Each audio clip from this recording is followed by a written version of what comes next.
இந்த மாசம் தாத்தா இன்னும் வீட்டுக்கு வரலையாப்பா அப்படின்னு ஆசையோடு கேட்கிறான் மகன் அமுதன்.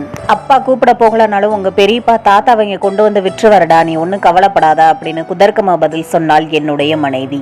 அப்போ போன் ரிங் அடிச்சிச்சு. எடுங்க, உங்க அண்ணனா தான் இருக்கும் அப்படின்னு என் மனைவி சொன்னது கரெக்ட் தான். அண்ணன் தான் கூப்பிட்டாரு. வணக்கம்னே, கோபி தான் பேசுறேன், சொல்லுங்க அப்படின்னு சொன்னேன்.